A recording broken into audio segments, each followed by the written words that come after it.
myself Anil Sharma. I am again here with you for economics subject. Economics subject is very important subject for your commerce stream. On this whole economy is based. On this economic subject, I am taking the topic money. Money. What is money? A thing which is generally accepted as a medium of exchange. Thing which is generally accepted. जो group of peoples होते हैं, उन सबके द्वारा government authority सबके द्वारा एक medium of exchange के रूप में जिस थिंग को, जिस चीज को एक्सेप्ट किया जाता है, वो उसे हम कहते हैं मनी. और उसे कोई डिनाई नहीं कर सकता, ये मनी नहीं है, ऐसा नहीं है, वैसा नहीं. Okay, now definition of money. Money क्या है? Money is what money does. It is an instrument that serves as a medium of exchange. ये एक तरह का इंस्ट्रूमेंट है जिसे हम मीडियम ऑफ एक्सचेंज के रूप में यूज करते हैं. Medium of exchange means when we are purchasing something, we are giving something on behalf of that. जैसे कोई सामान आप लेने गए, उसके बिहाफ पे आपने जो भी पेमेंट किया in form of notes, in form of coins, in form of cheques, any of that, so that is the medium of exchange. Okay, money का इवोल्यूशन कब हुआ? मनी कैसे जनरेशन में आया? ये किंगडम्स के टाइम से मनी चला आ रहा है. तो वहाँ पे जो उसका फॉर्म था that was different from right now. अभी जो हम मनी को जानते हैं, पहचानते हैं, दैट इज करेंसी. और ये एवोल्यूशन में आया 1930 से. हमारी जो इंडियन करेंसी वो एवोल्यूशन में कब आई? 1930 से. Before that there was a system which we called barter exchange. The system is treated as barter exchange. Barter exchange का मतलब होता है exchange of goods by goods. वस्तु विनिमय, जिसको हिंदी में बोला जाता है वस्तु विनिमय. जहाँ पे गुड्स के बिहाफ पे गुड्स को चेंज किया जाता है, उसे बोला जाता है बार्टर एक्सचेंज. क्यों? क्योंकि पहले मनी का इवोल्यूशन नहीं हुआ था, तो तब कौन सा सिस्टम चलता था? बार्टर एक्सचेंज चलता था. Okay, now what are the features of characteristics of barter exchange? First one is double coincidence of bonds. Double coincidence of bonds का मतलब होता है कि I am a person, I am having some good with me and waiting for another person that he will come and exchange his good with my good. मेरे सामान से वो अपना सामान बदलेगा, तभी जाके तो एक्सचेंज होगा. पर उसमें क्या चीज होना चाहिए? Coincidence of wants. मेरी ज़रूरत का सामान उसके पास होना चाहिए और उसकी ज़रूरत का सामान मेरे पास होना चाहिए, तभी बार्टर एक्सचेंज सिस्टम सक्सेसफुल हो पाएगा. क्यों? अगर मेरे पास ये कोई सामान रखा हुआ है, कोई धान रखा है, कोई वीट्स, गेहूं का ढेरी रखा हुआ है, और आप चावल लेके आ रहे हो, मुझे चावल नहीं चाहिए, मुझे दाल चाहिए, तो मैं एक्सचेंज नहीं कर पाऊंगा. या आपके पास दाल है लेकिन आपको गेहूं नहीं चाहिए, तो आप मेरे उससे एक्सचेंज नहीं करोगे. ठीक है, तो that is double coincidence of bonds. वहाँ सबसे बड़ी जो इम्पोर्टेंट टॉपिक था ये था कि ये होना जरूरी था. सेकेंड, क्यों मतलब इम्पोर्टेंट टॉपिक? क्यों? ये लैकनेस थी कि ये हो नहीं पाता था. ये सबसे बड़ी प्रॉब्लम्स क्रिएट होती थी टाइम में बार्टर एक्सचेंज में.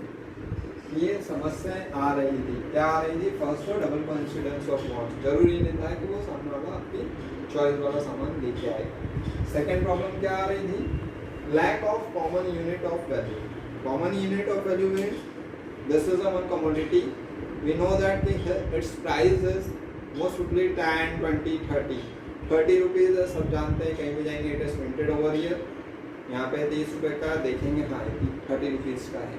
पर वहाँ पे जो आप सामान लेके बैठे हुए थे in terms of barter exchange, कि मैं एक पूरा डेली लेके बैठा हूँ, किस चीज़ का? गेहूँ.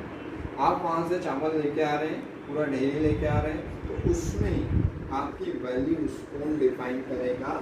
That likeness was found in barter exchange. कैसे? अभी आज की डेट में अगर हम बात करें कि शरबती गेहूँ कितना होगा, मैक्सिमम 30, 40, 50 रुपीज़।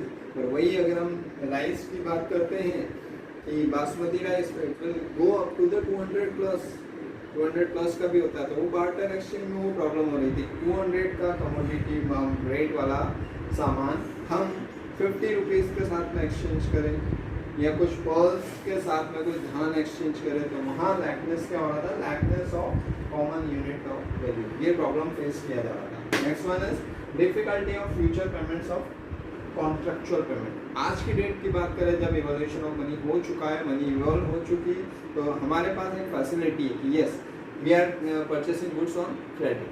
क्रेडिट पर हम सामान खरीद लेते हैं, बोल देते हैं कि ठीक है हम नियर फ्यूचर में आपको पेमेंट कर देते हैं। तो वहाँ बार्टर एक्सचेंज में ये चीज़ पॉसिबल नहीं हो पा रही थी। क्यों नहीं हो पा रही थी? सामने वाला अपना सामान लेकर आएगा, मेरे सामान से बदलेगा, तो पेमेंट का तो कोई मोड ही नहीं था कि मैं फ्यूचर में पेमेंट कर दूंगा। This was an problem, difficulty आ रहा। Next one is difficulty of storage and transfer of value. Storage means आज हमने जैसे अभी करंट में जो सिचुएशन चल रहा है कि धान की बिक्री हो रही है, government are purchasing on from the farmers. Trolley के ट्रॉली आप गेहूँ लेके जाते हैं, ट्रॉली का ट्रॉली आप पूरा सोयाबीन लेके जाते हैं, वहाँ सेल कर देते हैं, they will store that, you get the money. तो स्टोरेज वाला प्रॉब्लम आ रहा था कि आप अभी कुछ सामान लेके आए, बेच दिया, आपने लिखवा दिया कि पेमेंट आपको मिल जाएगा। तो बार्टर एक्सचेंज में क्या था? Exchange of goods to goods. तो अगर मैं इतना सामान दूंगा तो रखूंगा कहाँ? मैंने अपना सामान कम किया तभी और उतना ही सामान वापस आ गया। तो मेरे साथ प्रॉब्लम क्या आ रहा था? स्टोरेज की प्रॉब्लम आ रही थी, सेविंग की प्रॉब्लम आ रही थी, ट्रांसफर ऑफ वैल्यू की प्रॉब्लम आ रही थी कि मुझे पैसा तो मिला नहीं, एक्सचेंज तो हुआ नहीं। That was the problem faced in barter exchange. इसलिए रिक्वायरमेंट लगी 1930 के पहले कि कुछ न कुछ करेंसी होना चाहिए। किंगडम के टाइम पे क्या होता था? Coins evolve.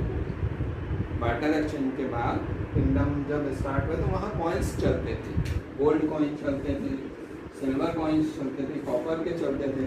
तो गिन्नियाँ जिसको हम बोलते हैं, सोने की गिन्नियाँ, चांदी की गिन्नियाँ, जिसके बिहार पर गिन्नियाँ देकर और गुड्स को एक्सचेंज किया जाता था, तब मनी इवॉल्व हो चुकी थी।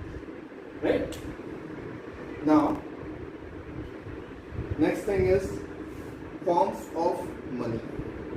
फॉर्म्स ऑफ मनी में क्या आ रहा है? First form of the money is fiat money and fiduciary money. Fiat money मतलब फिएट और फिड्यूशियरी का मतलब होता है which is issued with some order and authority of the government.